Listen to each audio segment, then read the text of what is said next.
Hello everyone and welcome to my first fucking ESO video. I hope for the love of God you can say fuck at least once, not twice, without completely screwing your channel. But let's get right into it. So the goal with this video versus probably everyone else's ESO Gold making guide videos is that I'm going to show you where all the value is in the items in Elder Scrolls Online, because the issue that I've seen in a lot of YouTube videos is that everyone shows everyone one singular set.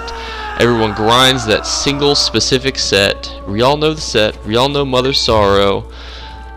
We know that everyone goes there. The flame staffs have gone from 120k down to 60k because everyone's putting it on the YouTube.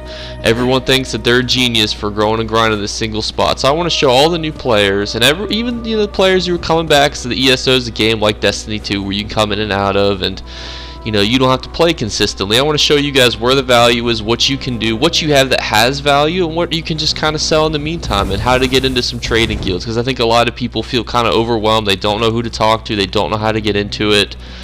So I'm just going to give you kind of a basic guide on what items have value, where we can go to find some of those items, and probably even just what you have in your inventory that's worth something and what you can do with those items to get some value. And that's my goal for today. So we're going to kind of break this up into some different pieces. We're going to kind of go first just in a basic scenario about guild traders, how you use them, which ones are worth it, what's your play style, if it's worth your play style to join some different trading guilds. Then we're going to kind of go into some different methods, different sets, what you can do with your alliance points, what you could do to get some motifs, just some basic stuff. So first we're going to kind of go into trading and where people go to buy items. So for many of you don't know, each town in ESO is a little bit different. Here we see Wayrest, and now what we're really going to go over is to Deshaun and Mournhold. You see, Mournhold is a special place in ESO because the guild traders are right near the Way Shrine, and players in any MMO are generally lazy and they like to walk the shortest distance possible. So generally your best towns, Eldenroot, Wayrest, Mournhold, very easy to get to the guild traders, easy access. So that's why a lot of people use them. So if you want to quick sell items, this is where, in Deshaun Mournhold, is where you want to be selling them. However, and we'll talk about this a little bit later, this is where you're going to have to be paying your fees, more than likely. Now maybe there's a guild in Deshaun, and specifically in Mournhold, in these key trader spots that you'll see here in a second, which I'll show you. But the odds of them being free is slim to none. So you're probably going to end up being kind of running you around 10 to 20k possibly a week. I've seen slightly shorter, slightly higher. It really just kind of depends on who you join. These are all the traders right here. You can see the guilds. This is not an advertisement for any specific guild, although I am actually in one of these, and if you wanted to list something, for example, you can go to any guild bank that's not a player kind of consumable one, or you can actually go to the specific vendor and sell whatever your stuff here that you want to sell. So it kind of brings us into our next point here, which is guilds themselves. Now guilds themselves on this game are not necessary to sell items, but I would say it's your best way to maximize your profit. And we'll talk about what items sell a little bit here later. But let's look first. So this is how you go into the guild finder, going into trading. And then you can see the different ones. You can see, there's social kind of ones. There's ones with no dues, but you can see that they're in places like DLC zones. DLC zones see less foot traffic. So these are all things that you want to consider. Generally, when you're paying a higher due, the guild has more money to then kind of invest in those guild traders, because for those of you who don't know, basically these guild traders have to be bid on and they have to be won for that alliance to use that guild trader. So if they don't pay enough money and another guild comes along and pays more, then they ain't got no trader. And that can be the death of certain trading guilds, especially if you go from a Mournhold trader all the way down to like a Glumbra trader. You may see a lot of people leave your guild, and you may see a lot of people leave. So this brings us kind of into a different dynamic. Is it better to start selling your items on a Glumbra trader or go straight for a Mournhold trader?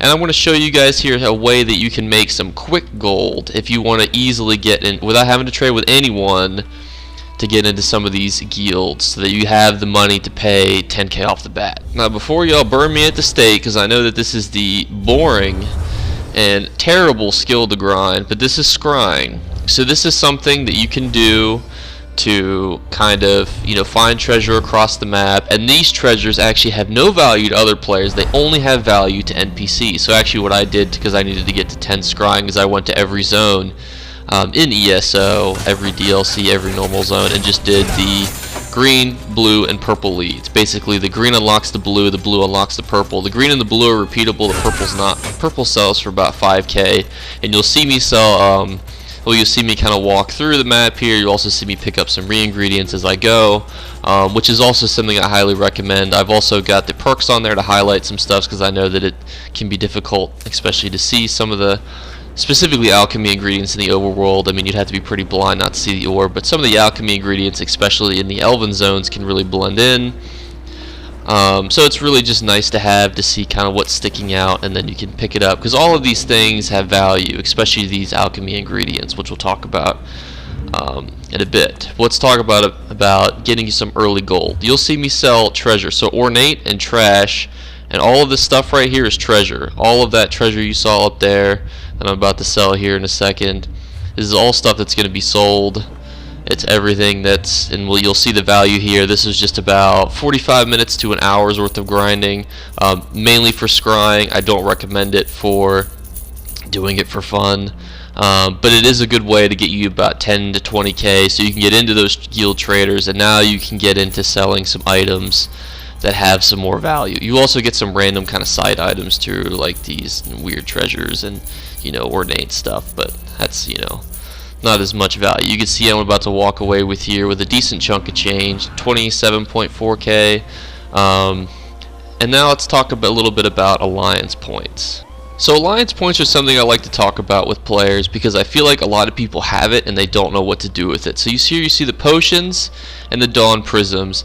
These all have value, and so now that you're in a guild trader, you could technically list those things on your trader. Now I don't recommend just filling it up with, you know, the same kind of potions and the same dawn prisms, because you don't want to undercut yourself. If you sell too many of them at once, they're not all going to sell at once. So obviously you could do things like battlegrounds and Cyrodiil to get alliance points, but there's a couple other places you can spend them also, and we'll talk about that here. So now we're actually in Cyrodiil. This is actually recorded on a Saturday, so you'll see that the golden vendor is here. She's the one you can buy golden items off of. Some of these rings will have value, so say you wanted to spend, you know, some alliance points to get, you know, these gold rings. The sets here are completely randomized. They can be good, they can be trash. We'll talk about in a resource here in a minute to see.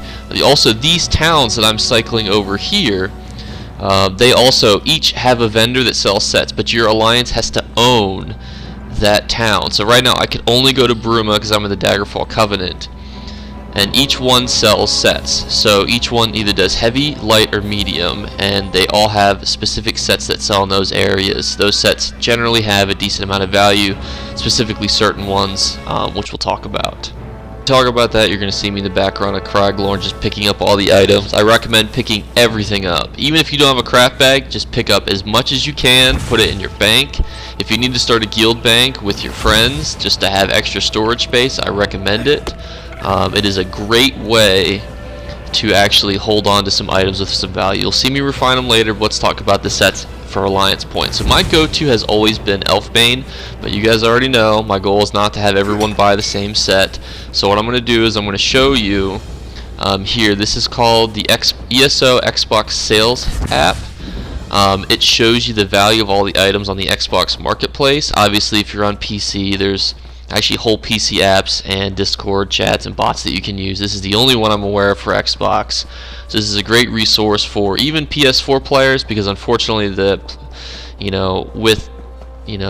PC being out for so long, there's been a lot more saturation on the market, and unfortunately the value of items is generally lower, whereas your gold is generally worth more on things like Xbox and PS4. So what you can do is reference this set, or this actual website, to see which sets you have that have value. Because if you're just grinding in a place like Rivenspire, for example, and you're picking up all these rings and necropotents, you're picking up the sets of necropotents, and you're like, man, I have no idea if this is value, I'm just here doing the zone quest line.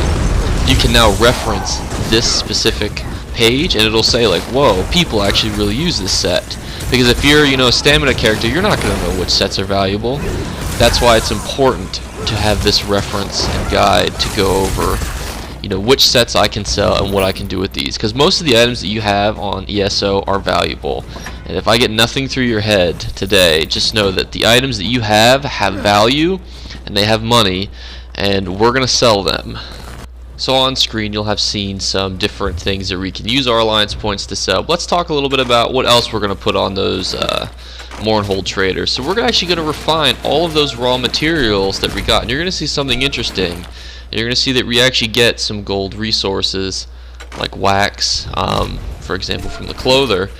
And you're going to wonder kind of like, how do you get this? Well, if you're maxed out and you have level 50 blacksmithing, woodworking, clothing, and you have the ability to increase your chances when extracting ingredients, you're going to be able to put all this shit together, and then you're going to get a good chance to get some good items. And also here you're going to see me deconstruct some jewelry. I always check the value of jewelry. I didn't even realize I had a ring of necropotence, which is about 6 to 8k selling on the market. So it's always good to not deconstruct those. But you're also going to see me refine, some ruby wood here. I'm going to get some resin. These things will sell usually between 5 to 8k depending on when new sets come out. Generally, whenever a new expansion comes out, all the veteran players like to upgrade their armor sets, which is what these items are used for. And then they're gonna want to buy these things because it takes anywhere from a couple all the way up to 10 depending on which piece it is to upgrade those items to maxed out. So those and I just want to also apologize for all the information because I know that this has been a long video. I know that many people just click on a video to get a quick 30-second guide on how to get gold, but this isn't my goal. Is to just show people that there's value with everything that they do.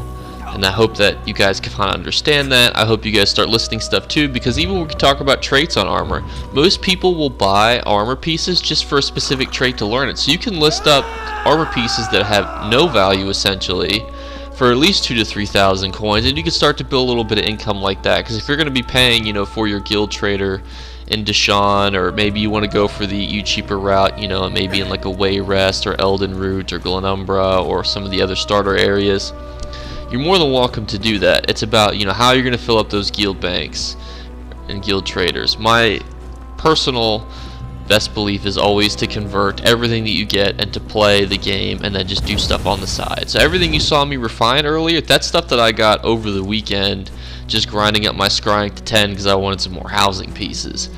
And I probably got about between selling everything from quick sell on scrying, probably got about 200k, and then I got all those gold pieces to sell, all those waxes, alloys and stuff. All of that has value too.